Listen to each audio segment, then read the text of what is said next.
महाराष्ट्रामध्ये लैंगिक अत्याचाराचं प्रमाण वाढल्याचं काँग्रेस महिला प्रदेशाध्यक्ष संध्या सव्वालाखे यांनी म्हटलंय। सरकारकडून आरोपींना पाठीशी घातलं जात असल्याचा आरोप देखील सव्वालाखे यांनी केला आहे।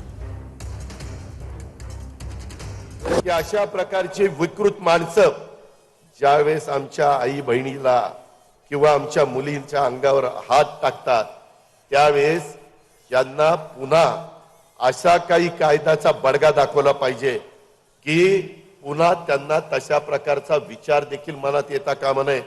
त्यांचं माझ्या भाषेत सांगायचं तर परत नाहीच, हे केलंच पाहिजे। इतके नालायक काही लोक आहेत। महाराष्ट्रामध्ये सर्वात जास्त बलात्कार होत आहेत, लैंगिक अत्याचार होत आहे। 4 वर्षाची मुलगी, 6 वर्षाची मुलगी, असं होत असताना आरोपीला पाठीशी घालण्याचं काम हे सरकार करत आहे। कारण बदलापूरची जी घटना घडली ती जी शाळा होती ती भाजपाच्या पदाधिकाऱ्याची होती आणि म्हणून 6 दिवसपर्यंत विलंब गुन्हे दाखल करण्यासाठी त्या ठिकाणी गेला। अजित पवारांना माझा प्रश्न आहे, यापैकी एकाचं तरी लिंग ते कापणार आहेत का? जर कापला तर जाहीर सत्कार महाराष्ट्र महिला काँग्रेसतर्फे ज्या ज्या ठिकाणी ते येतील त्या त्या ठिकाणी आम्ही सत्कार करू, परंतु असं मिश्किलपणे महिलांची थट्टा तुम्ही करू नका।